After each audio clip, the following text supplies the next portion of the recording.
Breaking news చూస్తున్నాం. Rich kids కేసులో మరో వ్యక్తి అరెస్ట్ అయ్యారు. మైనర్ బాలికపై లైంగిక దాడి చేసి డబ్బులు డిమాండ్ చేసిన జితిన్ ను పోలీసులు అరెస్టు చేశారు. పరాలీలో మరో ముగ్గురు నిందితులున్నారు. కేసులో ప్రధాన నిందితుడు చంద్రశేఖర్ అలియాస్ ఆజాద్ ను మరోసారి కస్టడీలోకి ఇవ్వాలని పోలీసులు పిటిషన్ వేశారు.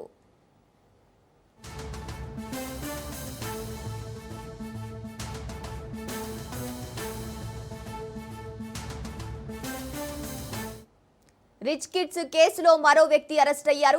మైనర్ బాలికపై లైంగిక దాడి చేసి డబ్బులు డిమాండ్ చేసిన జితిన్ ను పోలీసులు అరెస్టు చేశారు. పరారీలో మరో ముగ్గురు నిందితులున్నారు. కేసులో ప్రధాన నిందితుడు చంద్రశేఖర్ అలియాస్ ఆజాద్ ను మరోసారి కస్టడీలోకి ఇవ్వాలని పోలీసులు పిటిషన్ వేశారు. రైట్, ఇక ఇదే అంశానికి సంబంధించి పూర్తి డీటెయిల్స్ మా ప్రతినిధి పవన్ ఫోన్ ఇన్ ద్వారా అందిస్తారు.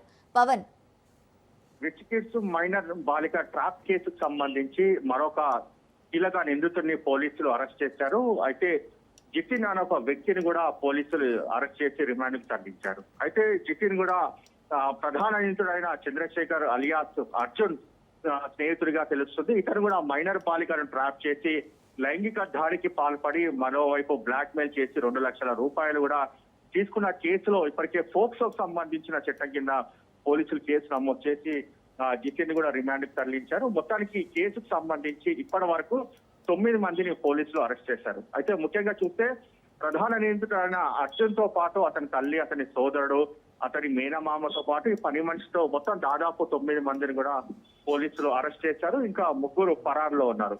వారికి సంబంధించి కూడా త్వరలో పట్టుకునేందుకు కూడా పోలీసులు ప్రత్యేకంగా గాలింపు చర్యలు కూడా చేపడుతున్నారు. వీరంతా కలిసి మైనర్ బాలికలను ట్రాప్ చేసి దాని తర్వాత వీడియోలు తీసి బ్లాక్ మెయిల్ చేయడము, దాని తర్వాత డబ్బులు డిమాండ్ చేయడము, ఇలాంటి కేసుకు సంబంధించి ముఖ్యంగా మైనర్లనే ఇలాంటి టార్గెట్ చేయడం వల్ల దీనికి సంబంధించి ఇప్పటికే పోలీస్ స్టేషన్ లో కూడా కేసు నమోదైంది.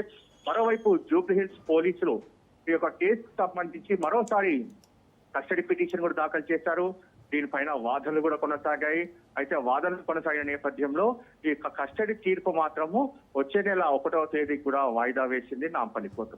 మరోవైపు ఇప్పటికే ప్రధాన నిందితుడైన ఆ యొక్క అర్జున్ కూడా బెయిల్ పిటిషన్ కూడా దాఖలు చేశారు. దానికి సంబంధించి కూడా 1వ తారీఖున రిజర్వ్ చేశారు. మరోవైపు అర్జున్ తమ్ముడు యొక్క బెయిల్ పిటిషన్ మాత్రము కోర్టు రిజెక్ట్ చేసింది. మొత్తానికి చూస్తే ఈ కేసుకు సంబంధించి ఇంకా చాలా లోతుగా దర్యాప్తు చేయాలనేది మాత్రము ప్రధానంగా ఇటు పోలీసులు కూడా భావిస్తున్న పరిస్థితి కూడా కనిపిస్తుంది.